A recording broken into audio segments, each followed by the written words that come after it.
नमस्कार साथियों, एवरग्रीन पाठशाला के YouTube चैनल पर आप सभी का स्वागत है।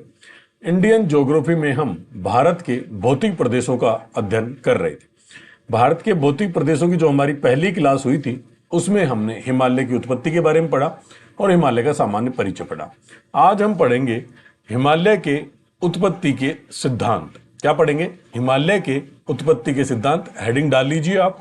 दो सिद्धांत इसमें हम पढ़ने वाले हैं। पहला है भूसन्नति सिद्धांत और दूसरा है प्लेट विवर्तनिकी सिद्धांत। ठीक है, बारी बारी से दोनों सिद्धांतों पर चर्चा करेंगे, अच्छे से समझते हुए चलेंगे। पहला सिद्धांत लिखिए आप, भूसन्नति सिद्धांत। भूसन्नति सिद्धांत। इस सिद्धांत को शुरू करने से पहले आप समझिए कि भूसन्नति होती क्या है। भूसन्नति एक सागरीय भाग होती है। ठीक है, ऐसा सागरीय भाग होता है जिसकी लंबाई होती है, चौड़ाई कम होती है, अर्थात ये सकड़े होते हैं, गहराई कम होती है और इनकी तली जो है ना वो कमजोर होती है, अर्थात कमजोर तली वाले सागरीय भाग होते हैं ये, जिन्हें भूसन्नति कहा जाता है। ठीक है, समझ में आ गया होगा कि भूसन्नति हम किन्हें कहेंगे। ऐसे सागरीय भाग जो लंबे हैं, सकड़े हैं, कम गहरे हैं तथा जिनकी तली कमजोर है, उन्हें हम भूसन्नति कहते हैं। अब इस सिद्धांत में हम पढ़ेंगे कि कार्बोनिफेरस युग से पहले पृथ्वी के सभी स्थलीय भाग या सभी महाद्वीपीय भाग आपस में जुड़े हुए थे, जिसे हम पेंजिया कहते हैं। यह हो गया, मान लेते हैं ये पेंजिया है। ठीक है, ये चीज हमने पहली क्लास में भी जब भारत का ऐतिहासिक स्वरूप हमने डिस्कस किया था वहां भी पढ़ी थी कि कार्बोनिफेरस युग से पहले पृथ्वी के सभी स्थलीय भाग आपस में जुड़े हुए थे, जिसे पेंजिया कहा जाता है। इस पेंजिया में कार्बोनिफेरस युग में विभाजन हो जाता है या विखंडन हो जाता है भूगर्भिक हलचलों के कारण। इसका उत्तरी भाग तो बन जाता है अंगारा लैंड और दक्षिणी भाग बन जाता है गोंडवाना लैंड, और इन दोनों के बीच में बनता है तैथिस सागर। ये जो तैथिस सागर है ये एक प्रकार की भूसन्नति होता है। भूसन्नति क्या होती है वो मैंने अभी आपको बताया। ऐसे सागरीय भाग जिनकी तली कमजोर है, लंबे हैं, चौड़ाई कम है अर्थात सकड़े हैं, तथा जो कमजोर तली वाले हैं, गहराई कम रखते हैं, उन्हें हम भूसन्नति कहते हैं। तो तैथिस सागर एक भूसन्नति थी। ठीक है, अब होता क्या है, अब एक डायग्राम आप मेरे साथ साथ बनाते चलें। अब आपको याद रखना है कि उत्तर की तरफ अंगारा लैंड है, दक्षिण की तरफ गोंडवाना लैंड है। चित्र थोड़ा अलग डायरेक्शन में बनेगा तो वो आप समझते हुए चलेंगे। ठीक है, मैं इसको एक बार मिटा देता हूं, फिर हम चित्र बनाना प्रारंभ करते हैं। अब आप देखिए, ग्रीन ब्लैक पेन ले लेते हैं ना। ये था, ये मान लीजिए अंगारा लैंड है। कौन सा लैंड है ये है अंगारा लैंड, अंगारा लैंड। ठीक है, और इस साइड में है गोंडवाना लैंड, गोंडवाना लैंड। ठीक है, इन दोनों के बीच में बनता है तैथिस सागर। ठीक है, अब आपको इनको ऐसे रखेंगे ऊपर की तरफ ताकि अंगारा लैंड उत्तर में रहे और गोंडवाना लैंड दक्षिण में रहे। ये बात आपको ध्यान रखनी है ना। अब हम इन दोनों के बीच में बनाते हैं तैथिस भूसन्नति।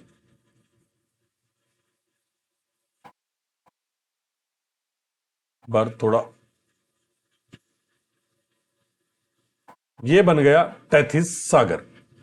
होता क्या है, अंगारा लैंड और गोंडवाना लैंड से, नीचे मैं लिख देता हूं ताकि आपको समझ में आता रहे कि ये तैथिस सागर है, तैथिस सागर।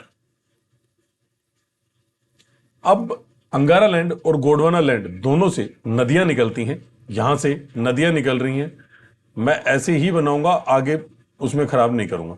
आप इनको समझ जाएंगे कि ये नदियां निकल रही हैं और ये नदियां अपनी साथ सेडिमेंट्स लेकर आ रही हैं और इन सेडिमेंट्स का जमाव वो यहां पर कर रही हैं। जब इन सेडिमेंट्स का जमाव यहां होता है तो हमने अभी पढ़ा है कि तैथिस सागर एक भूसन्नति था, अर्थात उसकी तली कमजोर थी, और जब ये तली कमजोर होगी तो ये तली नीचे की तरफ धंसने लगेगी जब इसके ऊपर सेडिमेंट्स का जमा होगा। जब सेडिमेंट्स का जमा हुआ तो ये तली नीचे की तरफ धंसने लगी कुछ समय पश्चात, और इस तली खिसक कर या धंस कर यहां चली गई। इसके बाद भी सेडिमेंट्स का जमाव लगातार होता रहा और ये तली धंसते धंसते और नीचे चली गई। जब तली नीचे धंसेगी, सेडिमेंट्स का जमाव होगा, तो टैथिस सागर की जो तली है उसके ऊपर दबाव भी बढ़ने लगेगा।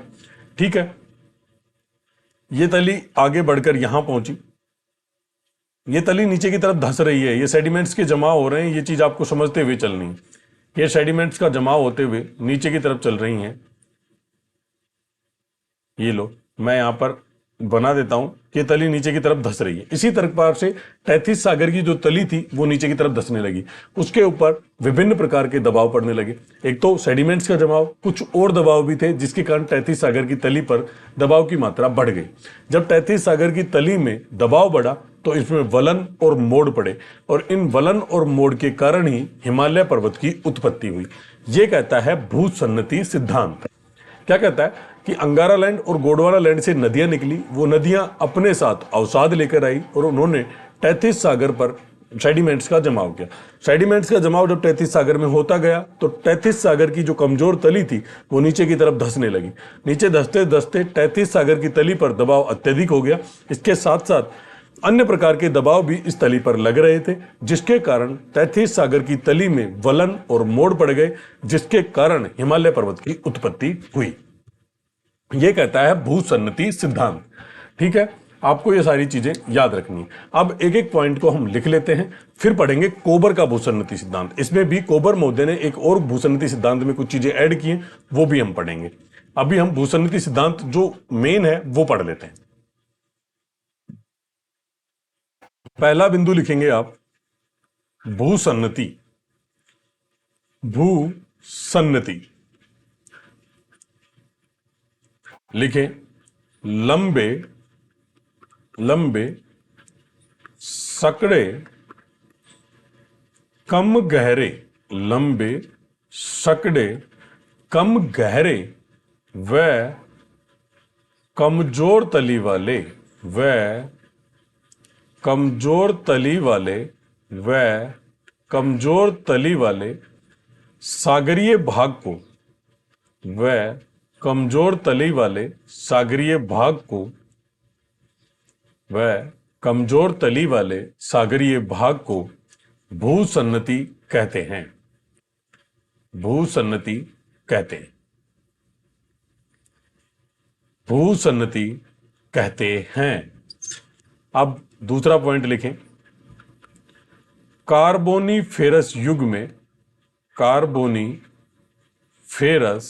युग में, कार्बोनीफेरस युग में, कार्बोनीफेरस युग में पैंजिया में, कार्बोनीफेरस युग में पैंजिया में भूगर्भिक, पैंजिया में भूगर्भिक, पैंजिया में भूगर्भिक हलचलों के कारण, पैंजिया में भूगर्भिक हलचलों के कारण, पैंजिया में भूगर्भिक हलचलों के कारण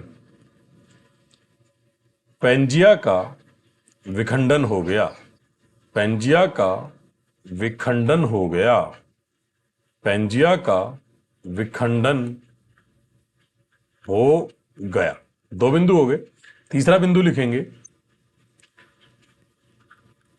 विखंडन के पश्चात, विखंडन के बाद, विखंडन के बाद उत्तर में अंगारा लैंड, उत्तर में अंगारा लैंड, उत्तर में अंगारा लैंड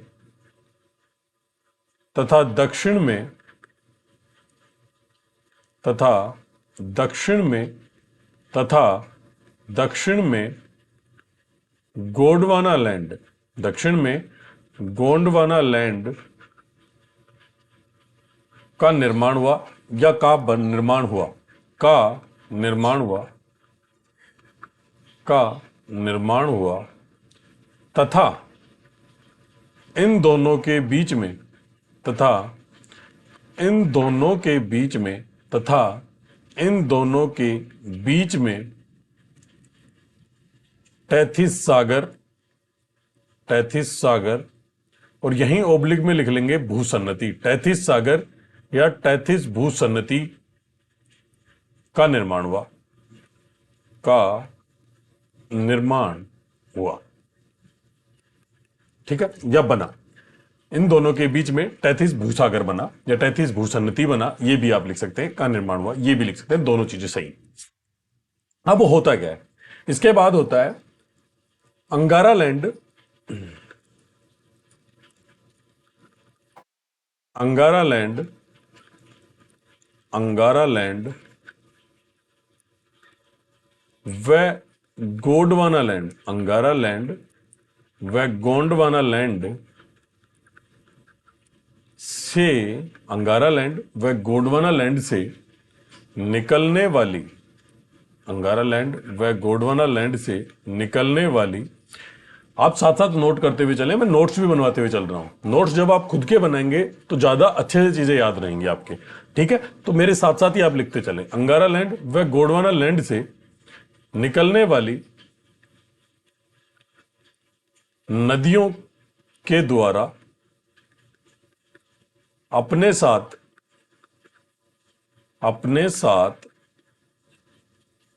लाए गए, अपने साथ लाए गए अवसादों का जमाव, अपने साथ लाए गए अवसादों का जमाव, अपने साथ लाए गए अवसादों का जमाव टैथिस भूसन्नति में करने लगी, टैथिस सागर में किया जाने लगा, टैथिस सागर में किया गया, टैथिस सागर में किया गया। टैथिस सागर, टैथिस सागर की तली, टैथिस सागर की तली दबाव के कारण, टैथिस सागर की तली दबाव के कारण, एक मिनट रुको, टैथिस सागर की तली अवसादों के जमाव के कारण, टैथिस सागर की तली अवसादों के जमाव के कारण, अवसादों के जमाव के कारण, अवसादों के जमाव के कारण अंदर धंसने लगी, अंदर धंसने लगी, अंदर धंसने लगी। ठीक है, अब लिखें आगे, लगातार अवसादों के जमाव से, लगातार अवसादों के जमाव से, लगातार अवसादों के जमाव से व अन्य कारणों से, व अन्य कारणों से, व अन्य कारणों से टैथिस सागर की तली पर दबाव अत्यधिक हो गया, व अन्य कारणों से टैथिस सागर की, टैथिस सागर की तली पर दबाव अधिक होने के कारण, दबाव अधिक होने के कारण, टैथिस सागर की तली पर दबाव अधिक होने के कारण, इनमें कारण इसमें वलन और मोड़ आ गए, इसमें वलन और मोड़ आ गए, जिससे हिमालय पर्वत की उत्पत्ति हुई, जिससे हिमालय पर्वत की उत्पत्ति हुई। समझ में आया? पूरा सिद्धांत मैंने आपको पहले समझा दिया था चित्र के माध्यम से, अब मैंने पूरे नोट्स बनवा दिए। ठीक है, अब हम पढ़ेंगे इसके बाद। एक कोबर साइंटिस्ट हुए, या उन्होंने बताया, कोबर महोदय कहते हैं, उन्होंने भूसन्नति सिद्धांत को थोड़ा और ज्यादा एक्सप्लेन किया। तो अब हम पढ़ेंगे कोबर का भूसन्नति सिद्धांत। ठीक है, कोबर का भूसन्नति सिद्धांत में जहां तक निक्षेपित अवसादों या अवसादों के जमाव की बात है वहां तक तो ठीक है। उसके बाद कोबर महोदय ने कुछ और बातें इसमें बताई, उसके बारे में अब हम पढ़ेंगे। अब आप नई हेडिंग डाल दें, कोबर का भूसन्नति सिद्धांत। कोबर का भूसन्नति सिद्धांत, कोबर का भूसन्नति सिद्धांत। ठीक है, अब कोबर महोदय क्या कहते हैं इस सिद्धांत के बारे में, हम उस पर चर्चा करेंगे।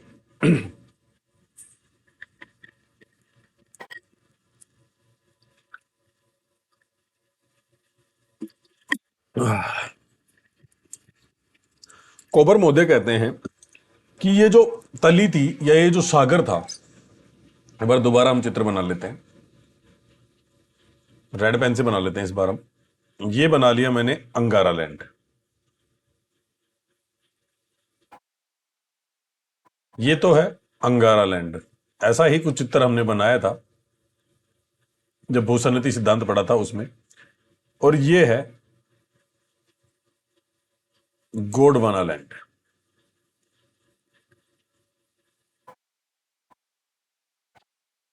अब कोबर मोदे क्या कहते हैं वो देखिए। ये है टेथिस सागर।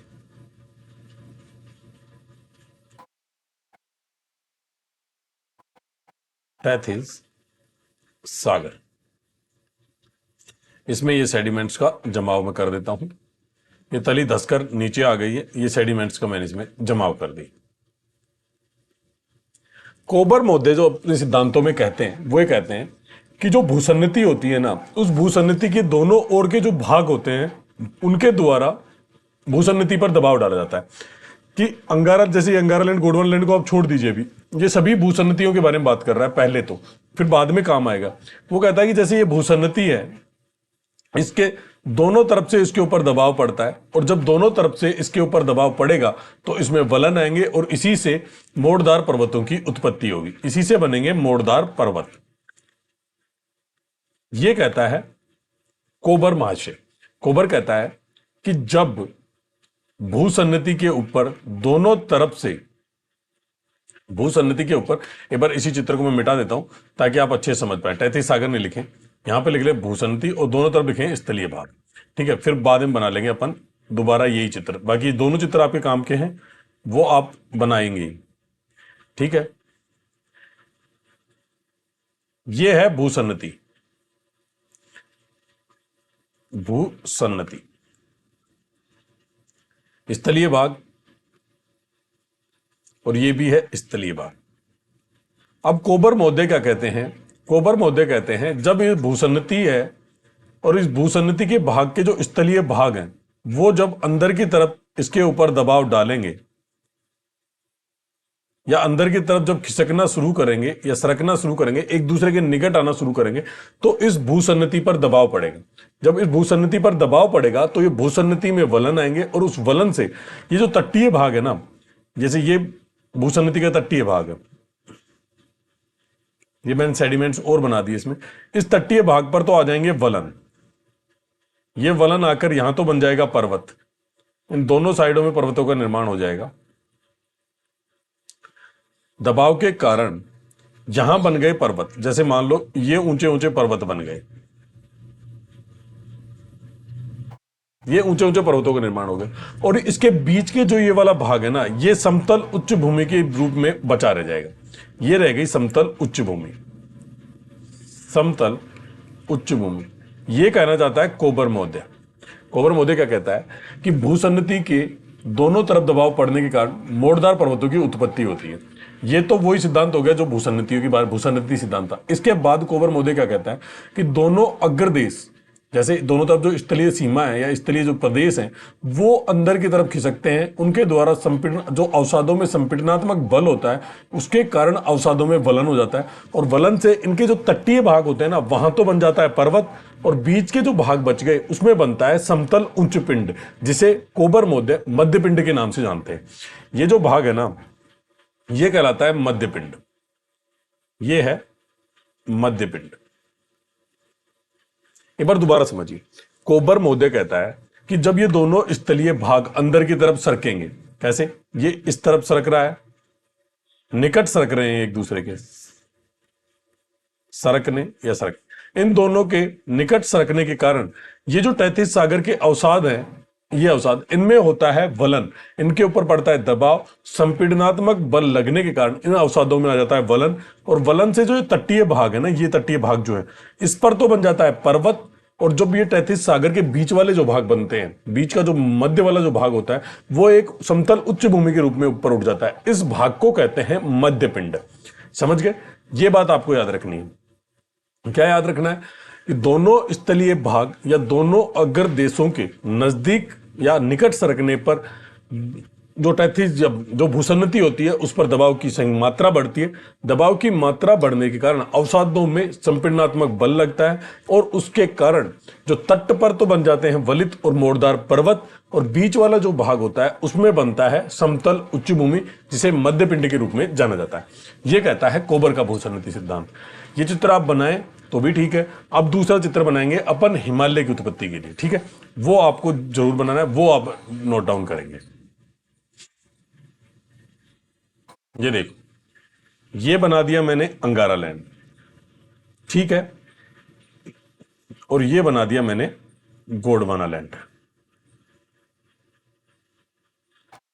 पूरा सिद्धांत मैंने आपको समझा दिया है। अब मैं बता रहा हूं हिमालय की उत्पत्ति। ये गोंडवाना लैंड है, ये अंगारा लैंड है, ठीक है, और ये है टैथिस भूसन्नति। ये हो गई टैथिस भूसन्नति। अब ये अंगारा लैंड और गोंडवाना लैंड दोनों अंदर की तरफ सरक रहे हैं, ठीक है, अंदर की तरफ सरक रहे हैं, जिसके कारण जो टैथिस सागर के अवसाद हैं, ये जो अवसाद इसमें भरे हुए हैं, इन अवसादों में लगता है संपीड़नात्मक बल। ये है टैथिस सागर। टैथिस सागर, इन अवसादों में जब वलन होता है या मोड़ आते हैं, तो ये वाला जो भाग है ना, यहां तो बन जाएगा इस तटीय भाग में, मैं इसके ऊपर बना रहा हूं, ध्यान रखेंगे, यहां एक पर्वत का निर्माण होता है। पेन चेंज कर लेते हैं, ब्लैक लेते हैं। गोंडवाना लैंड पर एक पर्वत बनता है, इस पर्वत को बोलते हैं हिमालय। दक्षिण का जो भाग है टैथिस सागर का, इस भाग पर बनता है हिमालय, और टैथिस सागर का उत्तरी जो भाग था, यहां पर बनता है एक अन्य पर्वत जिसे बोलते हैं कुनलुन पर्वत। कुनलुन पर्वत। अब समझ में आया। और ये जो दोनों के बीच का भाग है, ये वाला, ये समतल भूमि के रूप में ऊपर उठकर आ जाता है, और यहां बनता है तिब्बत का पठार। तिब्बत का पठार, मध्य पिंड।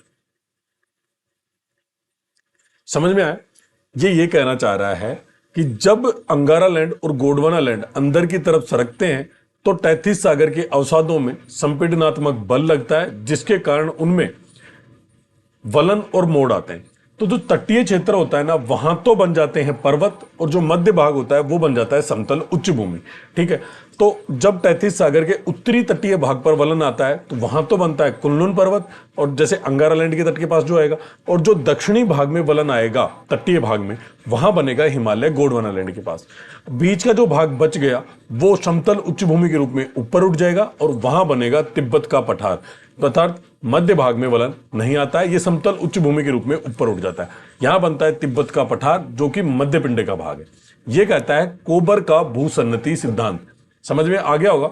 अगर समझ में नहीं आया तो दोबारा मैं समझा दूंगा, आप मुझे कमेंट बॉक्स में बता दें, ठीक है। इस क्लास के बाद जो अगली क्लास होगी, यदि फिर भी ये चीज समझ नहीं आ रही है कोबर के भूसन्नति सिद्धांत की, तो आप मुझे बता सकते हैं। अगली क्लास में हम इस पर दोबारा डिस्कस कर लेंगे, ठीक है। इधर ही समझ आ गया हो तो बहुत अच्छी बात है। अब हम लिखना प्रारंभ करते हैं कोबर का भूसन्नति सिद्धांत। कोबर का जो भूसन्नति सिद्धांत है, उसमें पहला बिंदु आप लिखेंगे भूसन्नति में जमा किए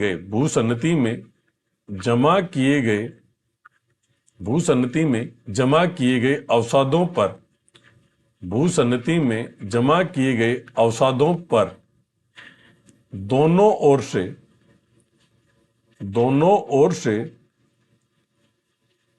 दबाव पड़ने के कारण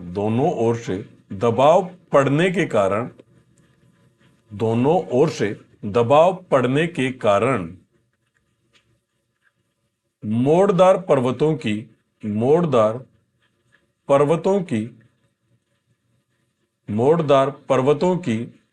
उत्पत्ति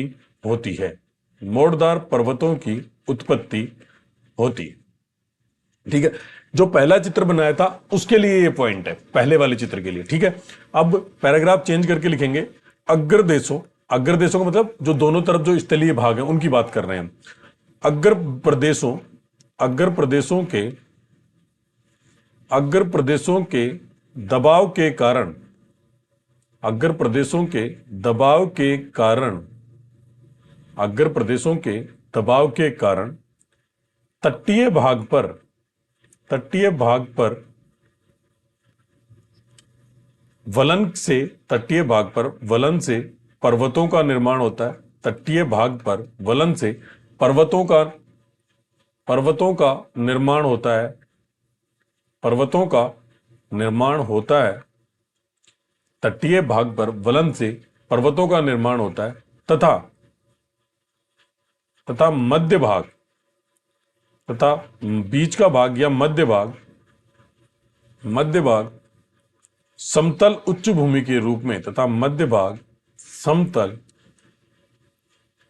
उच्च भूमि के रूप में, समतल उच्च भूमि के रूप में, तथा मध्य भाग समतल उच्च भूमि के रूप में ऊपर उठ जाता है। समतल उच्च भूमि के रूप में ऊपर उठ जाता है, उसे मध्यपिंड कहते हैं, उसे मध्यपिंड कहते हैं, मध्यपिंड कहते हैं। वापस चलें एक बार चित्र पर, इसकी बात कर रहा हूं मैं। बीच में एक भूसन्नति है, उसमें कुछ अवसाद जमा हो रखे हैं। जैसे ये जो भाग है, यहां पर ये अवसाद है, पेन चेंज करता हूं मैं ताकि आप समझ पाओ। ये अवसाद है, ठीक है, और ये होते हैं स्थलीय भाग या अग्र प्रदेश। इनके द्वारा दोनों तरफ से दबाव डाला जाता है। जब इनका दबाव पड़ता है तो इन अवसादों में वलन आता है। वलन के कारण जो तटीय भाग है ना, ये तटीय भाग जो मैंने बना रखे हैं, इन तटीय भागों पर तो बनते हैं पर्वत, ये बन गए पर्वत, है ना। और इनके बीच की जो भूमि होती है ना, ये समतल उच्च भूमि के रूप में ऊपर उठ जाती है, ये उठी हुई भूमि है, इसे बोलते हैं मध्यपिंड। ठीक है, ये कहलाता है मध्यपिंड, ये आपको ध्यान रखना है। ठीक है, एक एक पॉइंट को अच्छे से ध्यान रखें। कोबर का भूसन्नति सिद्धांत इंपॉर्टेंट है।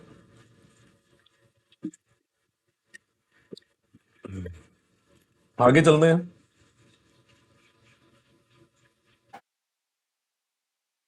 आगे चलें। पहला बिंदु क्लियर हो गया। अब दूसरा बिंदु लिखेंगे आप लोग। दूसरा बिंदु है इयोसिन युग में, इयोसिन युग में, इयोसिन युग में, ये मैंने जब पहला टॉपिक पढ़ाया था, जब मैंने भौगोलिक समय सारणी बताई थी, उसमें मैंने कुछ युग, शक, महाकल्प आदि चीजों के बारे में डिस्कस की थी। ठीक है, उन्हीं में से एक युग आता है इयोसिन युग। इयोसिन युग में 33 सागर, इयोसिन युग में 33 सागर के अवसादों पर, 33 सागर के अवसादों पर, 33 सागर के अवसादों पर, इयोसिन युग में 33 सागर के अवसादों पर दोनों अग्र प्रदेशों, दोनों अग्र प्रदेशों, अग्र प्रदेशों, फिर लिखो, कोमा लगाएंगे, फिर लिखेंगे अंगारा लैंड, अंगारा लैंड तथा गोंडवाना लैंड, गोंडवाना लैंड तथा गोंडवाना लैंड के निकट सरकने पर, के निकट सरकने पर, निकट सरकने पर, निकट सरकने पर 33 सागर के अवसादों पर, 33 सागर के अवसादों पर संपीड़न बल, बल या दबाव बढ़ने से, दबाव बढ़ने से, दबाव बढ़ने से तटीय क्षेत्र में या तटीय भाग में वलन आ जाते हैं। तटीय भाग में वलन आ जाता है, तटीय भाग में वलन आ जाता है, तटीय भाग में वलन आ जाता है, जिससे उत्तर में, जिससे उत्तर में, जिससे उत्तर में कुनलुन कुनलुन पर्वत उत्तर में, कुनलुन पर्वत तथा दक्षिण में, तथा दक्षिण में हिमालय पर्वत तथा दक्षिण में हिमालय पर्वत तथा दक्षिण में हिमालय पर्वत की उत्पत्ति होती है। तो दक्षिण में हिमालय पर्वत की उत्पत्ति होती तथा इन दोनों के मध्य में, तथा इन दोनों के मध्य में तिब्बत के पठार का, तथा इन दोनों के मध्य में तिब्बत का पठार मध्य पिंड के रूप में बनता है, तथा इन दोनों के मध्य में तिब्बत का पठार मध्य पिंड के रूप में बनता है, समझ गए? यह था कोबर का भूसन्नति सिद्धांत। एक बार मैप वापस चलें डायग्राम पर। यह था अंगारा लैंड और गोंडवाना लैंड दोनों अंदर की तरफ सरक रहे हैं या निकट सरक रहे हैं, जिसके कारण जो 33 सागर के अवसाद थे उनमें वलन आया और उसके दक्षिणी भाग पर बना हिमालय और उत्तरी भाग पर बना कुनलुन पर्वत, और इन दोनों के बीच में बना समतल उच्च भूमि के रूप में तिब्बत का पठार, जिसे हमने मध्य पिंड का। पहला सिद्धांत हमारा पूरा हो चुका है, भूसन्नति सिद्धांत। उम्मीद करता हूं अच्छे से आपके समझ में भी आ गया हो। यदि फिर भी समझ नहीं आया है तो आप मुझे कमेंट बॉक्स में बता सकते हैं। अगली क्लास के प्रारंभ में हम इसको एक बार और डिस्कस कर लेंगे। ठीक है, सिद्धांत बहुत इंपॉर्टेंट है, इसलिए अच्छे से समझना भी जरूरी है। अब आता है प्लेट विवर्तनिक सिद्धांत। अब हम बात करेंगे दूसरे हमारे प्रमुख सिद्धांत की, जिसका नाम है प्लेट विवर्तनिक सिद्धांत। प्लेट विवर्तनिकी सिद्धांत, प्लेट विवर्तनिकी सिद्धांत। यह सिद्धांत क्या कहता है? इस सिद्धांत की जो मान्यता है ना, और यह सिद्धांत सर्वाधिक मान्य सिद्धांत है मोड़दार पर्वतों की उत्पत्ति या नवीन वलित पर्वतों की उत्पत्ति के संबंध में। प्लेट जो विवर्तनिकी सिद्धांत है वो सबसे इंपॉर्टेंट सिद्धांत है और सर्वाधिक मान्य सिद्धांत है नवीन मोड़दार पर्वतों की उत्पत्ति के संबंध में। अब यह बताते हैं कि हिमालय पर्वत की उत्पत्ति हुई कैसे। हिमालय पर्वत की उत्पत्ति के लिए हमें दो प्लेटें याद रखनी है। एक प्लेट का नाम है यूरेशियन प्लेट। दोनों प्लेटों को मैं अलग अलग पेन से बनाऊंगा, आप उनको समझते हुए चलेंगे। यह बना दी मैंने यूरेशियन प्लेट। यह है यूरेशियन प्लेट, यूरेशियन प्लेट, और यह है भारतीय प्लेट। दूसरी प्लेट को मैं ग्रीन से बना देता हूं। अब मैं बार बार इनका नाम नहीं लिखूंगा, आपको याद रखना है। यह है भारतीय प्लेट। भारतीय प्लेट को ही इंडो ऑस्ट्रेलियन प्लेट भी कहा जाता है। यह है भारतीय प्लेट, और इन दोनों का परस्पर हो रहा है अभिसरण। ठीक है, अभिसरण मतलब एक दूसरे की तरफ ये इनका वो हो रहा है, एक दूसरे की तरफ बढ़ रही है, परस्पर अभिसरण हो रहा है इनका, अभिसरण। भारतीय प्लेट और इंडो ऑस्ट्रेलियन जो प्लेट है इनका परस्पर अभिसरण हो रहा है। ठीक है, जब इनका अभिसरण होता है तो भारतीय प्लेट भारी होने के कारण यूरेशियन प्लेट के नीचे धंस जाती है। कैसे? अब देखिए, जैसे ये आ रही है भारतीय प्लेट, है ना। सबसे पहले हम बनाते हैं यूरेशियन प्लेट।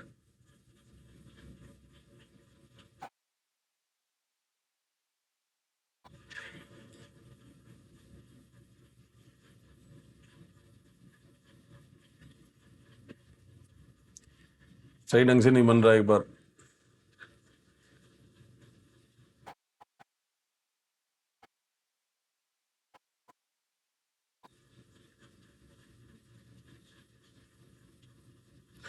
अभिसरण के बाद ये तो हो गई यूरेशियन प्लेट, और इधर से आ रही है भारतीय प्लेट। ठीक है, इन दोनों में भारतीय प्लेट भारी होने के कारण यहां आएगी, इसके नीचे धंस जाएगी ना।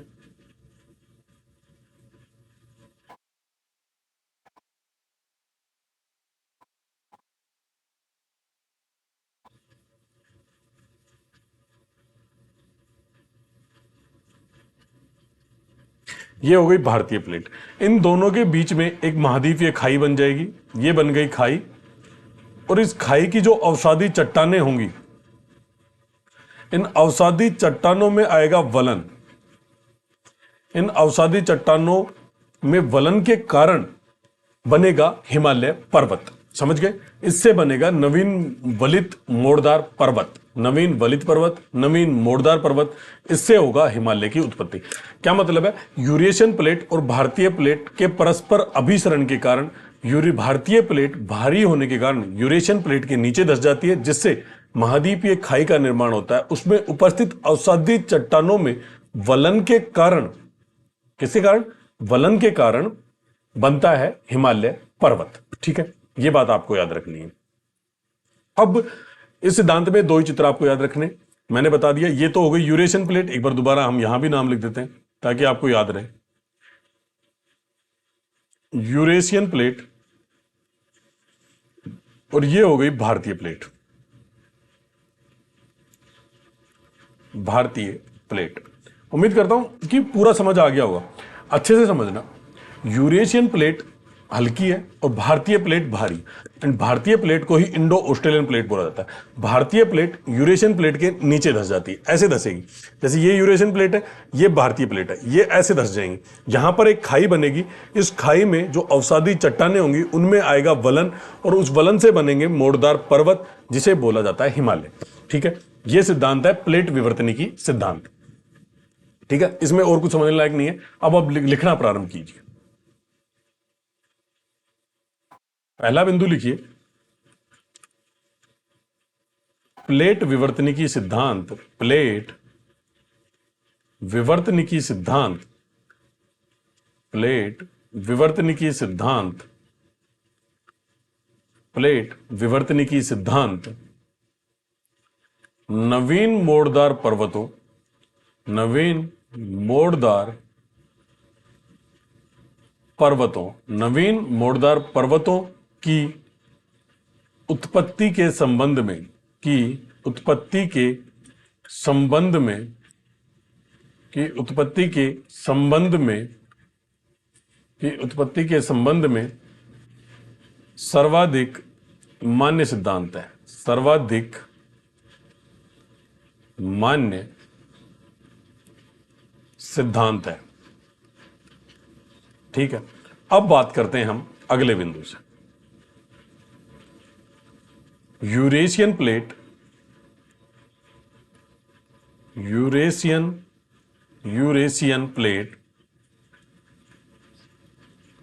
व भारतीय प्लेट, यूरेशियन प्लेट व भारतीय प्लेट, ब्रैकेट में लिख लो Indo Australian plate, Indo Australian plate, Eurasian plate व भारतीय प्लेट के परस्पर अभिसरण से, परस्पर अभिसरण से निर्मित, परस्पर अभिसरण से निर्मित महाद्वीपीय खाई, परस्पर अभिसरण से निर्मित महाद्वीपीय खाई में उपस्थित, परस्पर अभिसरण से निर्मित महाद्वीपीय खाई में उपस्थित अवसादी चट्टानों, अवसादी चट्टानों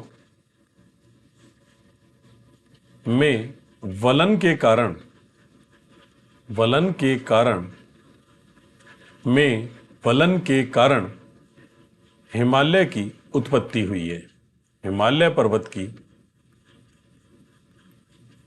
उत्पत्ति हुई है। हिमालय पर्वत की उत्पत्ति हुई है। ठीक है, अब अगला बिंदु लिखेंगे हम। अगला बिंदु लिखिए, भारतीय प्लेट, भारतीय प्लेट यूरेशियन प्लेट के, यूरेशियन प्लेट से, यूरेशियन प्लेट से भारी होने के कारण, भारतीय प्लेट यूरेशियन प्लेट से भारी होने के कारण यूरेशियन प्लेट के नीचे धंस जाती है। यूरेशियन प्लेट के नीचे धंस जाती है। अब आगे देखना, तथा यह अभिसरण अर्थात यूरेशियन प्लेट अभी भी भारतीय प्लेट अभी भी यूरेशियन प्लेट के नीचे धंसती हुई जा रही है। तथा यह अभिसरण वर्तमान में भी जारी है। वर्तमान में भी जारी होने के कारण तथा यह अभिसरण वर्तमान में भी जारी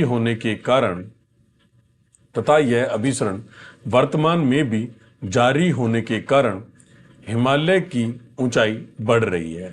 तथा यह अभिसरण वर्तमान में भी जारी होने के कारण हिमालय की ऊंचाई बढ़ रही है। हिमालय की ऊंचाई बढ़ रही है।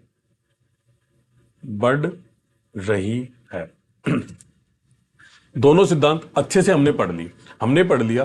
प्लेट विवर्तनिक सिद्धांत हमने पढ़ लिया और भूसन्नति सिद्धांत हमने देख लिया। दोनों सिद्धांतों में यदि कहीं भी आपको कोई भी दिक्कत आए तो आप मुझे दोबारा कमेंट बॉक्स में बता सकते हैं, हम उस पर दोबारा चर्चा करेंगे। जब तक ये सिद्धांत समझ में नहीं आएंगे आपको हिमालय की उत्पत्ति समझ नहीं आएगी, ठीक है। और बहुत ही इंपॉर्टेंट है दोनों सिद्धांत, इसलिए जरूर अगर आपको समझ नहीं आए तो मुझे कमेंट बॉक्स में जरूर बताएं ताकि हम इस पर और डिस्कशन कर लें। अब आगे लिखिए आप हिमालय का अध्ययन।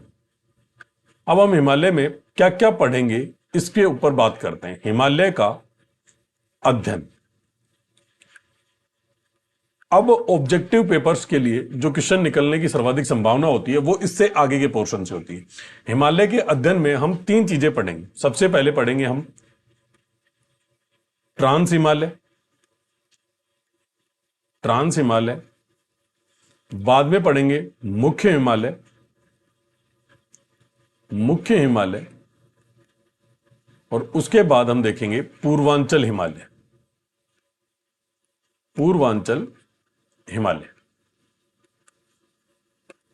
कल की क्लास में हम ट्रांस हिमालय पर बातचीत प्रारंभ करेंगे।